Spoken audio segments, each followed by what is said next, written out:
big business is to, in the securities industry, is to get people who have retirement accounts to transfer their accounts over to their company, promising all kinds of great investments and stuff like that. This is a really excellent report. You can go onto the website and download it. Look before you leave. Don't be misled by early retirement investment pitches that promise too much. This report really was created when we were seeing a lot of layoffs by large corporations where people had big employer-sponsored direct pension contribution programs where the employer was funding their retirement. And so they were leaving their jobs. They were taking early retirement, and many of them were getting a lump sum. They had choices. You can leave the money here, you can take a lump sum. Well, what they were doing was a lot of financial services companies were trying to attract them to bring their money over in a lump sum, and they'd wind up selling them unsuitable products that had very, very high commissions and things like that. So that's the kind of stuff that you should be aware of and be very, very careful about. So, okay, all right. So FINRA is a great, put down on your pads if you're taking notes, put down for the Securities and Exchange Commission, sec.gov, SEC, Sam, Edward, Charlie, .gov. It's the big official government regulator for the securities industry, and they have lots of bulletins and informational reports on there as well. One of the things I like to do, I do this almost every day, it's part of my morning routine, is they have a spot, you'll see it right on the homepage for the website, is litigation. And I love to just look at the lawsuits that they're bringing against people who are doing bad things, stealing money from their clients. And I mean, it's amazing. It's amazing out there, folks. It really is.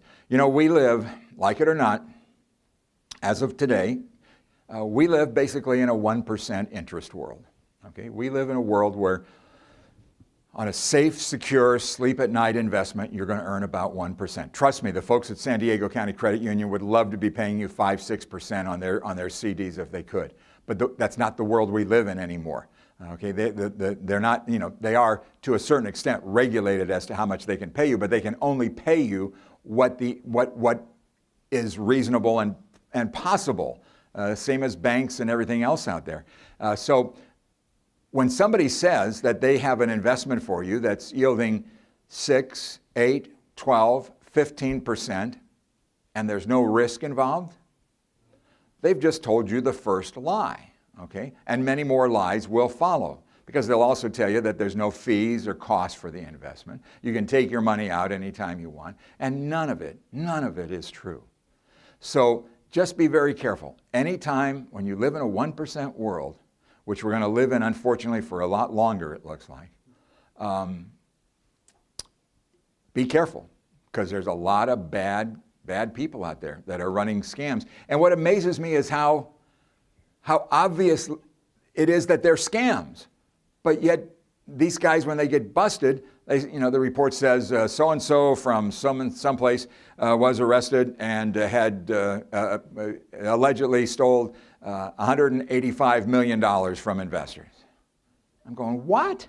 How is that possible? And yet there's people out there that are questing so hard to get a better return on their money that they'll believe these people. They'll believe these people. It's really, really sad. So you've got to be very, very careful. Federal Reserve Board today met again, and they're the people that control short-term interest rates, and they left rates alone. They had originally said they were going to raise interest rates probably 4 times this year. Now they're saying maybe 2, and that's a big if, big if.